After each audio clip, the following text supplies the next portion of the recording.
Cancer രോഗികൾ എത്രത്തോളം സന്തോഷിക്കാവോ അത്രത്തോളം അവർ സന്തോഷിക്കട്ടെ എന്നേ നമ്മൾ പറയത്തുള്ളൂ അല്ലേ. അവർ ഒരു ചെറിയ റീലിടുന്നതിന് നമ്മൾ സന്തോഷമാണ്.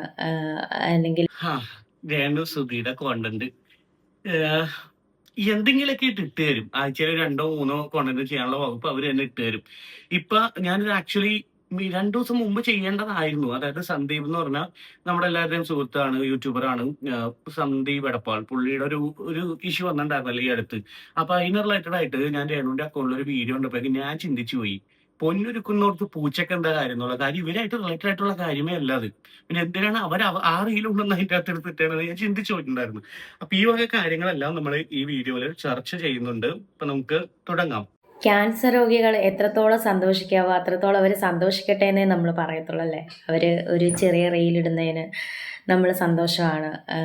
അല്ലെങ്കിൽ അവരവരുടെ ഫോണിൽ അവരുടെ സന്തോഷം അവർ ചെയ്യട്ടെ എന്നേ നമ്മൾ പറയത്തുള്ളൂ. പക്ഷെ രേണു സുധി അത് ചെയ്താൽ അത് വലിയ രീതിയിൽ കംപ്ലൈന്റ് ആവുകയും അത് എന്തുകൊണ്ട് കംപ്ലൈന്റ് ആവുന്നു എന്നുള്ളത് കൂടി ഒന്ന് ചിന്തിക്കണം. അതായത് ഒരു ക്യാൻസർ രോഗിയാണ്. അപ്പോ ആ ഒരു അസുഖം ഇത്രയും സീരിയസ് ആയിട്ടുള്ള ഒരു അസുഖം ബാധിച്ചിരിക്കുമ്പോൾ എല്ലാവരും ഇടിച്ചോടെ വിളിച്ച് കരയണം എന്നൊന്നല്ല ഞാൻ പറയുന്നത്. എന്നാലും ഇറ്റ്സ് എ പെയിൻഫുൾ പ്രോസസ്. ഒരുപാട് വേദനയിൽ കൂടി എല്ലാം പോയിക്കൊണ്ടിരിക്കുന്ന ഒരു സിറ്റുവേഷൻ ആണത്. ഇതുപോലെ തന്നെ രേണുവിനെ പോലെ തന്നെ ഇതേ അസുഖം ഇതേ ലെവലിൽ അല്ലെങ്കിൽ ഇതിന്റെ മുകളിലൊക്കെ ആയിട്ട് അല്ലെങ്കിൽ ഇതിനെ താഴെ ആയിട്ട് നിൽക്കുന്ന ആൾക്കാർ പലരും ഉണ്ട്. അവർക്കെല്ലാം രേണുവിന്റെ ചില സമയത്തുള്ള വീഡിയോസ് അല്ലെങ്കിൽ ചില സമയത്തുള്ള കാര്യങ്ങൾ കാട്ടിക്കൂട്ടലുകൾ കാണുമ്പോഴേക്കും അവർക്കൊക്കെ ഒരു സ്വയമേ ഒരു ഹേർട്ട് ചെയ്യും, ഇതെന്ത് ഇങ്ങനെയാന്നുള്ള രീതിയിൽ.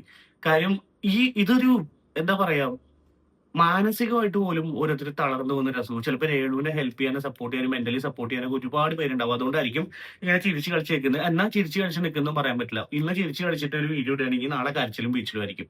മറ്റന്നാൾ സുഹൃത്തേട്ടന്റെ ഫോട്ടോ ബാക്കിൽ വെച്ചിട്ട് എന്തെങ്കിലും ഒരു സാധനം ആയിരിക്കും. അതിന്റെ പിറ്റേ ദിവസം ഈ പറഞ്ഞ പോലെ എന്തെങ്കിലും ആരെങ്കിലും കുറ്റം പറഞ്ഞിട്ടുള്ള എന്തെങ്കിലും ആയിരിക്കും, സ്വന്തം മോനെ ഉൾപ്പെടെ. ഇനി ഇതെല്ലാം കഴിഞ്ഞ് കഴിഞ്ഞാൽ പിന്നെയും ഈ കമന്റ് ബോക്സ് ഒക്കെ നോക്കുകയാണെങ്കിൽ ഓരോരുത്തർ അങ്ങോട്ട് തിരിച്ച് തെറി വിളിക്കുക, അതേ ഇത് ചെയ്യുക. എടാ, ഇങ്ങനത്തെ ഒരു അസുഖം വന്നെന്ന് പറയുമ്പോൾ എല്ലാവർക്കും ഉണ്ടായൊരു സഹതാപം ഉണ്ട്. അത് ഇവര് തന്നെ കൊണ്ട് കളഞ്ഞ് ആക്ച്വലി ഒരുപാട് ഒരു സഹായത്തിനും മറ്റുമൊക്കെ ആയിട്ട് ഇറങ്ങി തിരിച്ചതാണ്. ഇപ്പൊ ആരെങ്കിലും ഒരു സഹായിക്കാനായിട്ട് ഇറങ്ങേണ്ടെന്നോ അല്ലെങ്കിൽ ഹെൽപ്പ് ചെയ്യുന്നതോ കൊണ്ട് വല്ല വീഡിയോസ് എവിടെയെങ്കിലും കാണുന്നുണ്ട്? ഇല്ല. കാര്യം എന്താ വെച്ചാൽ ഇത് ഇവര് തന്നെ എല്ലാവരും വെറുപ്പിച്ചു കളഞ്ഞ്. എന്തൊരു അവസ്ഥയെന്ന് ആലോചിക്കണേ ഈ ഒരു പുള്ളിക്കാരിയുടെ. നമ്മുടെ ഹോസ്പിറ്റലിൽ വരെ അത് കംപ്ലൈൻ്റ് ആയിട്ട് ചെല്ലുകയൊക്കെ ചെയ്യുന്ന ഒരവസ്ഥയാണ് ഉണ്ടാകുന്നത്. സോ എനിക്ക് എന്താ പറയേണ്ടതെന്ന് എനിക്കറിയില്ല. എന്നാ പറയണ്ട, അത് നല്ലത്. ഒന്നും പറയാൻ അറിയില്ല എന്നുണ്ടെങ്കിൽ അല്ലെങ്കിൽ നമുക്ക് പറയാനുള്ള മാനസികാവസ്ഥ അല്ല, സിറ്റുവേഷൻ അങ്ങനെ അല്ല എന്നുണ്ടെങ്കിൽ ബെറ്റർ നമ്മൾ അവിടെ നിന്ന് ഒന്ന് പാക്ക് ഔട്ട് ചെയ്യുക, പിടിച്ചു നിൽക്കുക. നിങ്ങളുടെ അസുഖമൊക്കെ മാറി എല്ലാം ഓക്കെ ആയി കഴിഞ്ഞിട്ട് നിങ്ങൾ വന്നിട്ട് എന്താന്ന് വെച്ചാൽ പറയാ, നിങ്ങൾക്ക് പറയാനുള്ള സാധനങ്ങൾ. ഞാൻ ഇതിലേക്കൊക്കെ വരുന്നുണ്ട്. ഒരു കമന്റ് ബോക്സിലൊക്കെ ചെയ്യണ കുറെ കാര്യങ്ങൾ ഉൾപ്പെടെ കാണിച്ചു തരുന്നുണ്ട് കേട്ടോ. അർഹിക്കാത്ത നന്മകളും ഉള്ള ആരും പറയാല. പാട്ട് വലിയ കുഴപ്പമൊന്നുമില്ല. ഇടയ്ക്കിടയ്ക്ക് ഇതുപോലെ പാട്ടുകൾ വന്ന് പാടിയിടുമ്പോൾ അതിനൊക്കെ അത്യാവശ്യം ആൾക്കാർ നല്ല സപ്പോർട്ട് ചെയ്യുന്നുണ്ട്. നീ ഡെയിലി പിരികം വരയ്ക്കുവോ അല്ലെങ്കിൽ നീ ഡെയിലി പുരികം ത്രെഡ് ചെയ്യുവോ? നിനക്ക് ക്യാൻസർ അല്ലേ? എനിക്ക് ആ ഒരു ഡൗട്ട് ഉണ്ടായിരുന്നു. കാരണം എന്റെ ഒരു ഫ്രണ്ട് ഉണ്ട്, ഇതേപോലെ കീമോ ഒക്കെ ചെയ്ത് കഴിഞ്ഞതാ. അവളും അതിന്റെ അടുത്ത് പറഞ്ഞിട്ടുണ്ടായിരുന്നു, അവിടെ പിരികം നമ്മൾ വീഡിയോ ഇട്ടിട്ടുണ്ട്. അത് എനിക്ക് രേണുസുധിയുടെ ഒരു വീഡിയോ ഞാൻ ചെയ്തേക്കണം, അല്ലെങ്കിൽ ഞാൻ ആ വോയിസ് വെച്ചിട്ടുണ്ട്. പിരികമൊക്കെ ശരിക്കും കൊഴിഞ്ഞു പോകും. പുള്ളിക്കാരി പുള്ളിക്കാരി ത്രെഡ് ചെയ്തത് കൊണ്ടാണ്. പിന്നെ ഇടയ്ക്ക് ഇങ്ങനെ മഷി തേച്ച് കൊടുക്കും. പക്ഷെ ആളുടെ പിരികം നോക്കി കഴിഞ്ഞാൽ കറക്റ്റ് നല്ല സ്ട്രെങ്ത് ആയിട്ടാണ് നിൽക്കുന്നത്.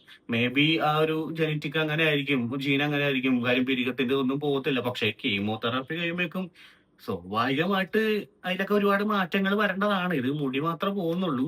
പോണമെന്നല്ല, അല്ലെങ്കിൽ പോകാത്തതിന്റെ വല്ല നമുക്ക് വിഷമമൊന്നല്ല. പക്ഷെ കുറെ കാര്യങ്ങൾ കാണുമ്പോഴേക്കും എഗെയിൻ ഒരു ഡൗട്ടാണ്, ഇതെന്ത് ഇങ്ങനെയാന്നുള്ള രീതിയിൽ. നിനക്ക് വേറെ പണിയില്ലേ? നിനക്ക് എന്ത് ക്യാൻസർ ആണ്? നിനക്ക് പിരികം ഇങ്ങനെ തന്നെ ഇരിക്കുന്നല്ലോ, ഡെയിലി കേൾക്കുന്നതാണ്. എൻ്റെ പൊന്നു സുഹൃത്തുക്കളെ, ഇത് അന്ന് ഞാൻ പിരികം ത്രെഡ് ചെയ്താണ്. അതിനി വളരത്തില്ല. നിങ്ങൾ ആദ്യമേ മനസ്സിലാക്കുക, ഈ മുടിയൊന്നും ഇനി വളരത്തില്ല കീമോ കഴിയാതെ. മൈക്രോ ബ്ലേഡ് ചെയ്ത് വെച്ചത് കൊണ്ടാണ് എൻ്റെ പുരികത്തിൻ്റെ ബ്ലാക്കും ഷേപ്പും ഇപ്പോഴും ഇങ്ങനെ നിൽക്കുന്നത്. പിന്നെ ഇടയ്ക്ക് ഇങ്ങനെ ജസ്റ്റ് ഞാനിങ്ങനെ ഈ പുരികത്തിന്റെ ബ്ലാക്കും അല്ലെങ്കിൽ ഷേപ്പ് നിൽക്കുന്നതിനെ കുറിച്ചല്ല ഇവിടെ ആൾക്കാർ പറയണത്. പിരികത്തിന്റെ ഈ രോമങ്ങളൊക്കെ ഉണ്ടല്ലോ, ഇതൊക്കെ കൊഴിഞ്ഞു പോകും. അതിനെ കുറിച്ചാണ് ആൾക്കാർ പലപ്പോഴും സംസാരിക്കുന്നത്. എനിവേ, എന്തൊക്കെയോ കുറെ എക്സ്പ്ലനേഷൻസ് ഉണ്ട്. ഇനി രേണുവിന്റെ അക്കൗണ്ടിൽ ഞാൻ കണ്ട സന്ദീപിനെ കുറിച്ചിട്ടുള്ള ഒരു വീഡിയോ ആണ്. പ്രതിയെ സന്ദീപ് എടപ്പാൾ സ്വദേശിയാണ്. അയാളുടെ വീട്ടിൽ നിന്നാണ് പ്രതിയെ അറസ്റ്റ് ചെയ്തത്. ആ കേസിൽ ഉൾപ്പെട്ട 2 മൊബൈൽ ഫോണും ലാപ്ടോപ്പും സീസ് ചെയ്ത് കോടതിയിൽ കൊടുത്തിട്ടുള്ളതാണ്. എനിക്ക് ഈ വ്യക്തിയുമായിട്ട് യാതൊരു മുൻപരിചയമോ ബന്ധവും ഇല്ലാത്ത ഒരാളാണ്. അവർക്ക് യൂട്യൂബിൽ നിന്ന് ലഭിക്കുന്ന വരുമാനങ്ങൾ പ്രതീക്ഷിച്ച് ജീവിതം ഇല്ലാതാക്കുന്ന രീതിയിലുള്ള കണ്ടന്റുകൾ ഉണ്ടാക്കി അവർ ഇങ്ങനെ യൂട്യൂബർമാർ അവരുടെ ഒരു സ്വാർത്ഥ താല്പര്യത്തിന് വേണ്ടിയിട്ട് ഇങ്ങനെയുള്ള വാർത്തകൾ ഇടുന്നത് ശക്തമായ നിയമ നടപടികളിലൂടെ ഇല്ലാതാക്കാനുള്ള ശ്രമം പോലീസ് ചെയ്തു വരുന്നുണ്ട്. ഇനി ആവർത്തിച്ചാൽ ഇതിലും കഠിനമായ രീതിയിലുള്ള നോൺ വെയിലബിൾ സെക്ഷൻസ് തന്നെ ഇട്ടിട്ട് നമ്മൾ തീർച്ചയായിട്ടും ബഹുമാനപ്പെട്ട ഉദ്യോഗസ്ഥനെ നമ്മളെല്ലാവരും എന്താ പറയാ റെസ്പെക്ട് ചെയ്യുന്നുണ്ട്. അദ്ദേഹം പറഞ്ഞ കാര്യങ്ങളോടൊക്കെ അതിനൊന്നും ഒരു കുഴപ്പമില്ല. പക്ഷെ ഇത് രേണുസുതി എടുത്തിട്ട് രേണുസുതിയുടെ ഇൻസ്റ്റാഗ്രാം അക്കൗണ്ടിൽ ഈ സാധനം കൊണ്ടുവന്ന് ഇട്ടു. ഇത് ഇട്ടപ്പോഴേക്കും കാണുന്ന എല്ലാവരും പുള്ളിക്കാരുടെ കുറെ ഹാർഡ് കോർ ഫാൻസും അല്ലാത്ത വ്യൂവേഴ്സ് ഒക്കെ കാണുമ്പോൾ അവർ ചിന്തിക്കുന്നത് രേണുസുതി കൊടുത്ത എന്തോ കേസിൽ പിടിച്ചകത്താക്കി സന്ദീപിനാണ്. ആക്ച്വലി നോബൽ ഫിലിപ്പ് എന്ന് പറഞ്ഞ വൈദികൻ കൊടുത്തൊരു പരാതിയുടെ പുറത്താണ് ഈ സന്ദീപിനെ പോലീസ് പിടിച്ചത്. അതിൽ പ്രത്യേകിച്ച് നിലവിൽ പുള്ളി പുറത്തുണ്ട്. ആ കേസും കാര്യങ്ങളൊക്കെ നിയമപരമായിട്ട് തന്നെ പുള്ളി നേരിടും. അതെല്ലാം കഴിഞ്ഞിട്ട് പുള്ളി ഓൾറെഡി ഒന്ന് ലൈവ് വന്നിട്ടുണ്ട്, കുറച്ച് കാര്യങ്ങളൊക്കെ സംസാരിച്ചിട്ടുണ്ട്. ഷെഫീന ബോയിയുടെ ഒപ്പം നിന്നിട്ട് വേറെ കുറച്ച് കാര്യങ്ങൾ സംസാരിച്ചിട്ടുണ്ട്. ഞാൻ പേഴ്സണലി കോൺടാക്ട് ഞാൻ തിരക്കിന്റെ ഇടയിൽ ആയതുകൊണ്ട് ഞാൻ പുള്ളിക്ക് ജസ്റ്റ് ആ ന്യൂസ് മാത്രം കണ്ട് അയച്ചു കൊടുത്തിട്ട് ബ്രോ ഓക്കെ അല്ലേ എന്ന് വെച്ചാൽ പുള്ളി പറഞ്ഞു എടാ ഇന്ന പോലെയാണ് കാര്യങ്ങൾ പറഞ്ഞു. ഓക്കെ ശരി, ഇത്ര ദിവസം കഴിയുമ്പോൾ വീഡിയോസ് ഒക്കെ ഇട്ട് തുടങ്ങുന്നുണ്ട്, കാര്യങ്ങളൊക്കെ ഇട്ടെന്ന് പറഞ്ഞു. ആളത് അതുപോലെ പോകുന്നുണ്ട്. എന്റെ പല ഫ്രണ്ട്സും ഞാൻ ആ സ്റ്റോറി ഷെയർ ചെയ്ത സമയത്ത് എൻ്റെ അടുത്ത് ചോദിച്ചു എന്താണ് ആ പുള്ളിയുടെ അവസ്ഥ എന്നുള്ളത്. നിലവിൽ കുഴപ്പമൊന്നുമില്ല. ഒരു കേസ് ആയിട്ട് വന്ന ഒരു കേസ് നമ്മൾ നിയമപരമായിട്ട് നേരിടണം. നമ്മുടെ ഭാഗത്തുള്ള നമ്മുടെ ന്യായങ്ങൾ എന്താ, നമ്മുടെ ഭാഗത്തുള്ള തെളിവുകൾ എന്താ, ഇതൊക്കെ നമ്മൾ സബ്മിറ്റ് ചെയ്യണം. നിയമപരമായിട്ട് തന്നെ പുള്ളി എന്താ വെച്ചാൽ നോക്കിയിട്ട് പുള്ളി ഒരു കുറ്റക്കാരനാണെങ്കിൽ ശിക്ഷിക്കപ്പെടട്ടെ, കുറ്റക്കാരനല്ലാന്നുണ്ടെങ്കിൽ വെറുതെ വിടും, അത്രേ ഉള്ളൂ. ആ നിയമത്തിന്റെ കാര്യമാണ്. നിയമവ്യവസ്ഥയെ നമ്മൾ ബഹുമാനിക്കുന്നുണ്ട്. അത് ആ രീതിക്ക് തന്നെ വരട്ടെ. ഞാനും ഒരിക്കലും പറയുന്നില്ല ഇല്ലാത്ത കാര്യങ്ങളോ കള്ളക്കഥകളോ വെച്ചിട്ട് ഒരു വ്യക്തിഹത്യ ചെയ്യാനൊന്നും യൂട്യൂബോ അല്ലെങ്കിൽ സോഷ്യൽ മീഡിയ പ്ലാറ്റ്ഫോമുകളോ ഒന്നും യൂസ് ചെയ്യരുതെന്നുള്ളത്. അങ്ങനെയാണെന്നുണ്ടെങ്കിൽ പറഞ്ഞ രേണുസുതി അടക്കം പണ്ടും പലരുടെയും കേസിൽ പല വീഡിയോസും പുള്ളിക്കാർ റിയാക്ട് ചെയ്തിട്ടുണ്ട്. വളരെ മോശമായിട്ടും തെറി പറഞ്ഞിട്ട് വരെ ഇട്ടിട്ടുണ്ട്. അപ്പൊ പിന്നെ എല്ലാരും കണക്കല്ലേ ഈ ഒരു ഇതില്. പിന്നെ നോബൽ ഫിലിപ്പ് എന്ന് പറഞ്ഞ വൈദികന് സംഭവിച്ചത് എന്താന്ന് വെച്ച് കഴിഞ്ഞാൽ അത് നമ്മൾ വീഡിയോ ഓൾറെഡി ചെയ്തിട്ടുണ്ട്. ഞാൻ അതിനെ കുറിച്ച് പറയേണ്ട നല്ലത്. ഞാൻ അവസാനം എന്നെ പൊക്കിക്കൊണ്ടു പോകും. എന്തെങ്കിലും ആവട്ടെ, എനിക്ക് ഇപ്പൊ എന്തായാലും വയ്യ. ഓൾറെഡി പറഞ്ഞ കഴിഞ്ഞേക്കണം. ഇനി രേണുസുതിയുടെ ഒരു കോണ്ടന്റ് വന്നു കഴിഞ്ഞാൽ അടുത്ത അതിന് പ്രതികരിച്ചിട്ട് റിയാലിറ്റി ബൈ ഷാരികയുടെ ഒരു ഇത് വരും. ഹലോ ഡാർലിങ്സ്, റിയാലിറ്റി ബൈ ഷാരിയുടെ റിയാലിറ്റി റിയാക്ഷൻസിലേക്ക് ഏവർക്കും സ്വാഗതം. എന്തായാലും സൈബർ ബുള്ളിങ്ങിന്റെ ഫസ്റ്റ് സ്റ്റെപ്പ്, അതിനെതിരായിട്ടുള്ള ഫസ്റ്റ് സ്റ്റെപ്പ് അറസ്റ്റ്, അത് നടന്നു. പിന്നെ അത് അറസ്റ്റ് ചെയ്യപ്പെട്ടാൻ നാണക്കേട് മറയ്ക്കാൻ വേണ്ടി പലതും പൊലമ്പും പ്രഹസനം കാണിക്കും. ഈ അറസ്റ്റ് ചെയ്യപ്പെട്ട ആൾക്ക് നാണക്കേടുണ്ട് നിങ്ങളോട് ആരാ ഒന്ന് പറഞ്ഞത്? ലോകത്ത് ആദ്യമായിട്ട് അല്ലെങ്കിൽ കേരളത്തിൽ ആദ്യമായിട്ട് ഒരാൾ അറസ്റ്റ് ചെയ്യുന്നത് സന്ദീപിനല്ല. പല ഫേക്ക് കേസുകൾ, പല ശരിക്കുള്ള കേസുകൾ, അങ്ങനെ പല കാര്യങ്ങളിൽ ആൾക്കാരെ അറസ്റ്റ് ചെയ്യുന്നുണ്ട്. അത് പിന്നെ കോടതിയിലേക്ക് എത്തും. കോടതിയിൽ കൃത്യമായിട്ടുള്ള തെളിവുകളുടെ അടിസ്ഥാനത്തിലൊക്കെ അത് വാദിക്കും. അതിനുശേഷമാണ് ഒരാൾ കുറ്റക്കാരനാണോ അല്ലയോ എന്നൊക്കെ ഉള്ളത് തീരുമാനിക്കുന്നത്. പോലീസ് കൃത്യമായിട്ട് പോലീസിന് വരുന്ന കംപ്ലൈന്റ് കേസ് എടുക്കണം. അവര് സെക്ഷൻസ് എല്ലാം നോക്കിയിട്ട് ആളെ അറസ്റ്റ് ചെയ്യേണ്ടതാണെങ്കിൽ അറസ്റ്റ് ചെയ്യണം. അത്രേ പോലീസിന്റെ സൈഡിൽ നിന്ന് പോലീസ് ചെയ്യുന്നുള്ളൂ. പിന്നെ എല്ലാം കോടതിയിലേക്കാണ് പോകുന്നത്. ഈ അറസ്റ്റ് ചെയ്യപ്പെട്ട് നാണക്കേട് എന്തൊക്കെയാണ് പറയണേ പറ. വി ഡോണ്ട് കെയർ, ബിക്കോസ് ഞങ്ങൾ ഇന്ത്യൻ നിയമത്തില്, സൈബർ സെല്ലില്, അതുപോലെ ഇന്ത്യൻ കേരള പോലീസിൽ ഞങ്ങൾ വിശ്വസിക്കുന്നു. ഒരു ദിവസം എന്നെ പോലീസ് സ്റ്റേഷനിൽ കയറ്റി ഇതിനും അതിന്റെ പുറകെ നിയന്ത്രണങ്ങൾ ഉണ്ടാവും. DYSP തന്നെ ഉറപ്പുകൾ തന്നിട്ടുണ്ട്. അതൊക്കെ ഞാൻ കണ്ടു. ഇത് അറസ്റ്റ് ചെയ്തേക്കുന്നത് നോബൽ ഫിലിപ്പ് എന്ന് പറഞ്ഞ വൈദികനായിട്ടുള്ള പ്രശ്നത്തിന്റെ പേരിലാണ്. നിങ്ങൾ ഇതിന്റെ അകത്ത് എന്തിനാണ് കിടന്ന് സംസാരിക്കുന്നത് എനിക്ക് മനസ്സിലാവില്ല. സൈബർ ബുള്ളിങ് ചെയ്തിട്ട് ആദ്യമായി അറസ്റ്റ് ചെയ്യുന്ന ആളും അല്ലെങ്കിൽ ആദ്യമായിട്ടുള്ള ഒരു സിറ്റുവേഷൻ വന്നതൊന്നും സന്ദീപ് അല്ലല്ലോ, വേറെ ഒരുപാട് പേരില്ലേ. അതിനെ കുറിച്ച് ഒന്നും പറയണ കണ്ടിട്ടില്ലല്ലോ. ഒരു കാര്യമില്ലാണ്ട് ഇത് ഈ ഒരു ക്രെഡിറ്റ് കൂടി രേണുസുതിക്കാണ് കൊടുക്കാന്നുകൊണ്ട് വന്നിരുന്ന് ഡയലോഗ് അടിക്കുക. ഈയടാ. അപ്പോ ചപ്പീന ബീവിയും ചപ്പീന ബീവിയുടെ ചപ്പിയ കൂട്ടുകാരും ഒന്ന് ബിവേർ ആയിക്കൊള്ളുക. നിന്റെ പുറകിൽ ആരാണെന്ന് ഞാൻ കണ്ടെത്തി കഴിഞ്ഞു. ഷഫീന ബിയുടെ പുറകിൽ വൻ സന്നാഹം തന്നെ ഉണ്ടാ. ആ കാര്യത്തില് ഞാൻ നിങ്ങളുടെ നല്ലതേ പറയുള്ളൂ. നിങ്ങൾ നല്ലത് വരട്ടെ ആ ഒരു തീരുമാനത്തില്.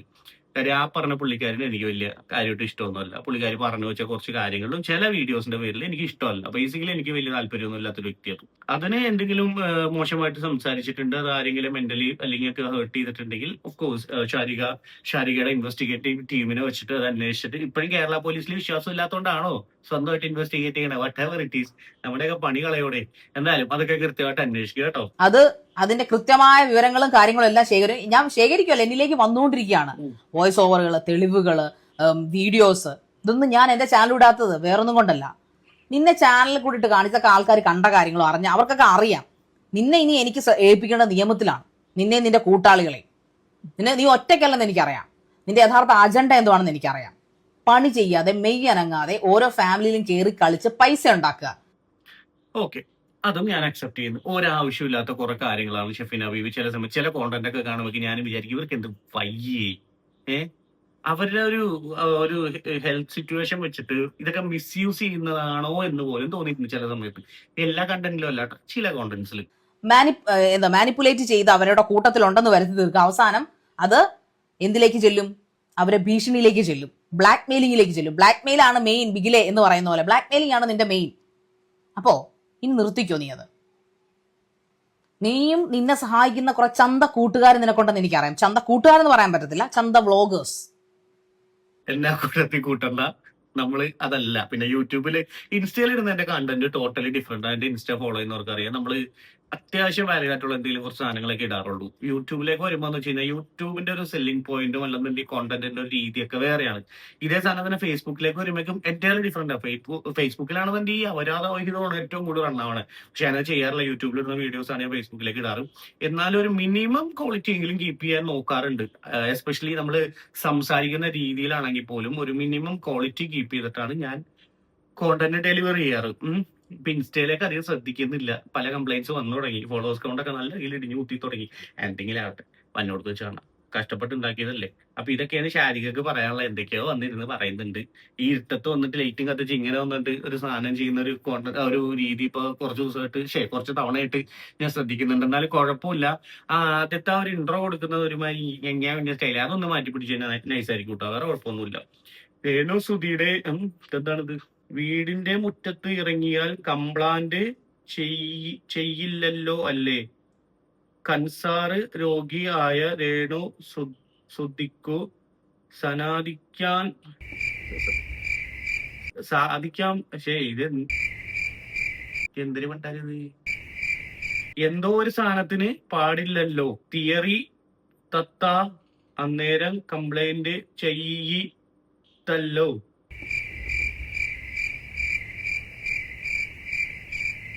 ഇതെന്താ ഇങ്ങനെ? സത്യമായിട്ട് എനിക്കൊന്നും മനസ്സിലാവുന്നില്ല. ചില കമന്റ്സ് ഒക്കെ ഞാൻ കാണിച്ചു തരാം. ഈ ഒരു വീഡിയോ ഒന്ന് എല്ലാവരും കണ്ടോടോ. ഞാൻ ഇന്ന് കണ്ടിട്ട് ഞാൻ കോരിത്തരിച്ചു പോയി ഈ ഒരു സാധനം. അതായത് കരഞ്ഞ് വളരെ സങ്കടപ്പെട്ട് കണ്ണീന്ന് എല്ലായിടത്തുനിന്ന് ഒലിക്കുന്നുണ്ട്. ഭയങ്കര സങ്കടപ്പെട്ട് ആ ഋതപ്പനെ വെച്ചിട്ട് ചെയ്യുന്ന ഒരു വീഡിയോ ആണ്. ചെക്കന്റെ കാലിലെന്തോ വയ്യ. അപ്പൊ അവൻ ഇങ്ങനെ ഞൊണ്ടി വരുന്ന ഒരു വിഷ്വലൊക്കെ ഇതിന്റെ അകത്ത് കഴിഞ്ഞു. ഇതിന്റെ കമന്റ് ബോക്സ് ആണ് എനിക്ക് ചിരി വന്നത്. ഇതിന്റെ കമന്റ് ബോക്സ് ഫുള്ള് നെഗറ്റീവാണ്. ഇവരെ കൊല വിളിക്കണം അമ്മ രീതിയിൽ കമന്റ് വന്നിട്ടിരിക്കുക. Look like acting. മോന്റെ കാലിലെന്ത് പറ്റി? മുറിഞ്ചു വീണതാ ചേച്ചി. ഓക്കെ, മോനെന്തോ മുറിഞ്ഞു വീണതാന്ന് അവിടെ. ചേച്ചിക്ക് കരയാൻ ഫോൺ വേണം. അഞ്ചു മൂക്കിനൊക്കെ ഒലിക്കുന്നല്ലോ നല്ലേ. അതാ മോന്റെ കാലിൽ എന്ത് പറ്റി? വീണതാ, സ്റ്റിച്ചുണ്ട്. ഓക്കെ, ഋതപ്പന് എന്ത് പറ്റി? ലെബനൻ ആണ്. ലെബനൻ ആണെന്ന് ഋതപ്പന് എന്താ പറ്റിയെന്ന് ആരോ ചോദിച്ചപ്പോ ലെബനൻ ആണെന്ന്. അന്തത് ലെബനനാ? എന്തുവാണ് ഇപ്പൊ പറഞ്ഞു കൂട്ടുന്നത്? പാവട്ടെ. എനിക്ക് തോന്നുന്നു എന്തോ ഒരു ആള് മെഡിസിന്റെ ഒക്കെ ആയിരിക്കും ചിലപ്പോ ടൈപ്പ് ചെയ്യണ മാറിപ്പോകുന്നതാണ്. ഓട്ടോ സ്പെല്ലിങ് കറക്ഷൻ വന്നിട്ട് മാറിപ്പോകുന്നതാണ്. പക്ഷെ എന്നാലും എഡിറ്റ് ചെയ്യാനുള്ള ഒരു ഓപ്ഷൻ ഉണ്ടല്ലോ. മേ ബി അത്ര അധികം കമന്റ്സ് വരുമ്പോൾ അറിയാണ്ട് തെറ്റിപ്പോണതായിരിക്കും. ഇതപ്പം ലെബനനായിരുന്നല്ലേ അപ്പൊ? അത് ശരി. ആ ചെക്കനെ കൂടി ഇതിന്റെ അകത്തേക്ക് വലിച്ചിട്ട് വീഡിയോ ചെയ്തപ്പോ എല്ലാ കാര്യം ഉണ്ടാവും. അത് അതിന്റെ കാര്യമൊക്കെ വയ്യ. ആ കൊച്ചിന്റെ കാലിലെന്തോ മുറി പറ്റിയിട്ടുണ്ട്. ഇപ്പൊ റെസ്റ്റ് എടുക്കട്ടെ. അത് ഞൊണ്ടി വരുന്ന ഒരു വീഡിയോ എടുത്തിരുന്നു. അതിന്റെ അകത്ത് കുറെ കണ്ണീരും കരച്ചിലും അതും ഇത് എന്ത് കാര്യം ഇരിക്കണം ഇതിന്റെയൊക്കെ. നിങ്ങൾക്ക് ഇത്ര വിഷമവും സങ്കടമാണ് ഈ നാട്ടുകാരെ കാണിക്കുന്നത് എന്തിനാ? എന്നിട്ട് കുറച്ച് ആളുകളുമൊക്കെ ആരെങ്കിലും പ്രതികരിക്കുമ്പോഴേക്കും വന്നിട്ട് ഒരു വീഡിയോ ഇട്ടിട്ട് പിന്നെ എല്ലാവരെയും വെറുപ്പിക്കുന്ന ഒരു സാധനം. എന്തോന്നറിയത്? ഇതാണ് ഇന്നത്തെ രേണുസുതി വിശേഷങ്ങൾ. അടുത്തൊരു വീഡിയോ ആയിട്ട് നമുക്ക് വീണ്ടും കാണാം. അതുവരെ thank you so much. Thank you for watching the video. By.